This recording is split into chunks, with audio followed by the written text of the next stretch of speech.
जय हिंद प्यारे साथियों। मैं दीपक कुमार एडीएस गुरुकुल परिवार में आपका स्वागत करता हूं। आज हम मध्यकालीन भारत के दिल्ली सल्तनत के बारे में चर्चा करेंगे, जिसमें 5 राजवंशों ने शासन किया है। जिसमें पहला राजवंश गुलाम वंश था, दूसरा तुगलक वंश, तीसरा लोदी वंश, चौथा खिलजी वंश, पांचवा सैयद वंश था। तो हमने पहले गुलाम वंश और खिलजी वंश के बारे में पढ़ चुके हैं, और हम आज तुगलक वंश के बारे में चर्चा करेंगे। तो इसमें हमारा पहला क्वेश्चन यह है कि यात्री इब्न बतूता कहाँ से आया था। यात्री इब्न बतूता कहाँ से आया था? Option A Morocco, B Persia, C तुर्की, डी मध्य एशिया। तो साथियों, इब्न बतूता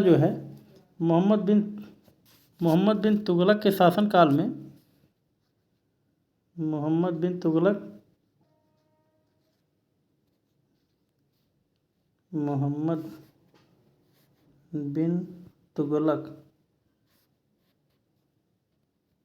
तुगलक के शासनकाल में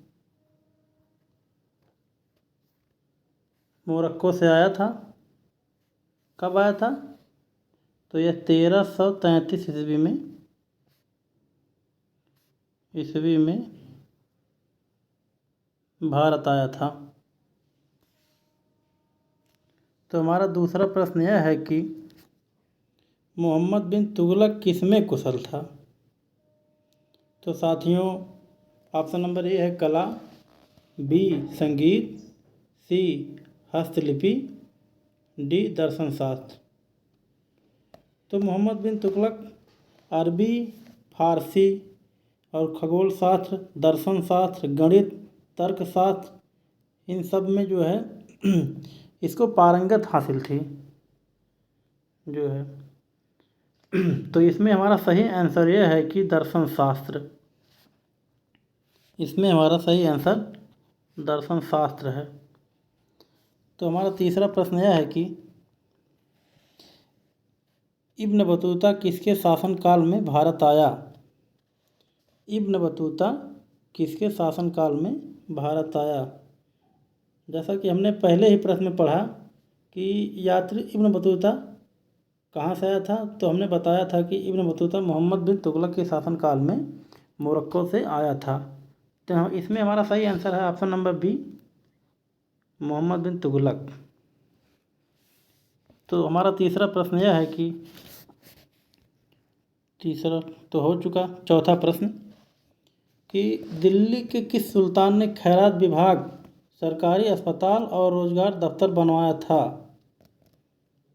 दिल्ली के किस सुल्तान ने खैरात विभाग, सरकारी अस्पताल और रोजगार दफ्तर बनवाया था? Option number A Firoz Tughlaq, option number B Mohammad bin Tughlaq, option C Alauddin Khilji, D Balban. तो इसमें हमारा सही आंसर यह है कि फिरोज तुगलक। दोस्तों, आप अपने साथ पेन और कॉपी ज़रूर साथ में लेकर बैठें, क्योंकि यह सभी प्रश्न बहुत ही महत्वपूर्ण हैं, जो आपके आगामी परीक्षा और किसी न किसी परीक्षा में ज़रूर पूछे जाएंगे। और यह सभी प्रश्न पिछले कई वर्षों से एग्जाम में पूछे जा चुके हैं। तो हमारा पांचवा प्रश्न यह है कि निम्न में से किस दिल्ली सुल्तान को इतिहासकारों ने विरोध का मिश्रण बताया है। निम्न में से किस दिल्ली सुल्तान को इतिहासकारों ने विरोध का मिश्रण बताया है? Option number A Balban, B Alauddin Khilji, C Muhammad bin Tughlaq, D Ibrahim Lodi. दोस्तों, एडीएस गुरुकुल चैनल को आप लोग लाइक एंड सब्सक्राइब कर लीजिए। सब्सक्राइब करने से होता है कि जब भी हम लोग कोई नया वीडियो बनाएंगे तो आपके मोबाइल पर नोटिफिकेशन आ जाएगा, और आप सब हमारी वीडियो को आसानी से देख सकेंगे, जो आपके लिए बहुत ही हेल्पफुल होगा।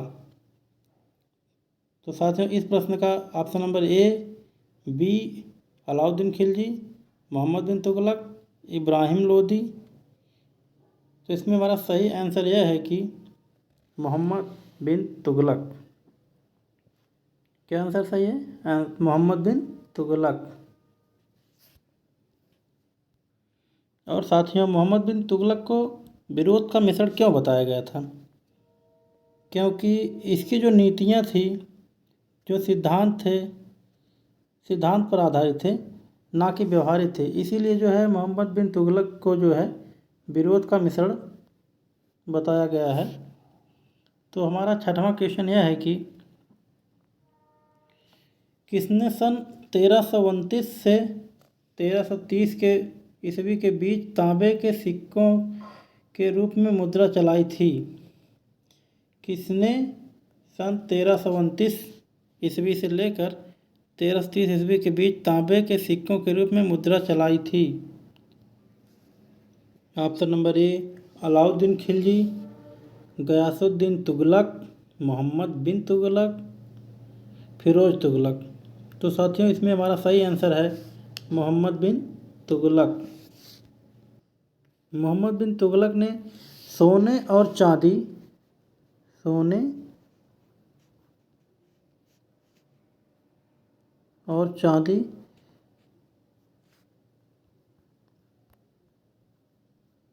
चांदी के सिक्के को हटाकर जो है तांबे का सिक्का चलाया।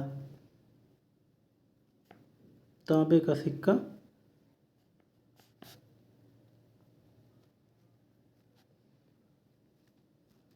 का सिक्का चलाया, जिससे यह हुआ कि उसके राज्य के लोग जो है अपने घरों में ही जो है टकसाल बनाकर मुद्रा का निर्माण किया, जिससे जो है उसकी यह नीति भी निषिद्ध हुई। और हमारा सातवां क्वेश्चन यह है कि मोहम्मद बिन तुगलक एक असफल शासक था। मोहम्मद बिन तुगलक एक असफल शासक था। क्यों था भाई? ऑप्शन नंबर ए वह पागल था, बी वह व्यवहारिक व्यक्ति नहीं था, सी उसने राजधानी को स्थानांतरित किया, डी उसे चीन के साथ युद्ध छेड़ा। तो इसमें हमारा सही आंसर यह है कि वह व्यवहारिक व्यक्ति नहीं था। वह जो है व्यवहारिक व्यक्ति नहीं था। हमारा आठवां प्रश्न यह है कि वर्तमान का दौलताबाद, जिसे मोहम्मद बिन तुगलक ने अपनी राजधानी दिल्ली से स्थानांतरित की थी, वह स्थित था?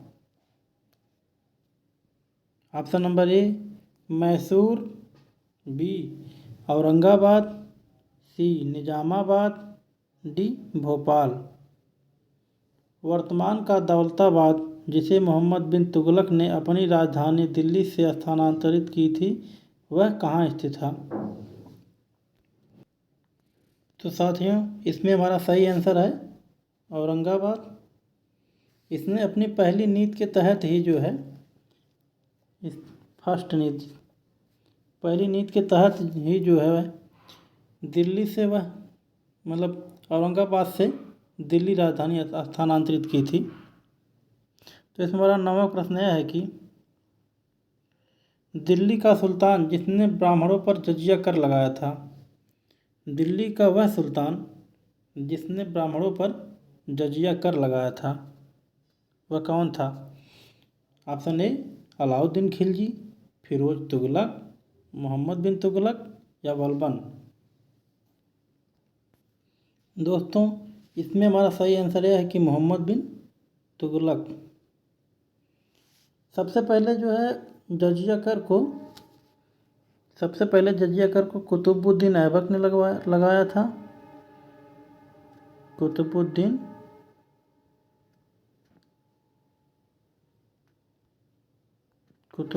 ऐबक।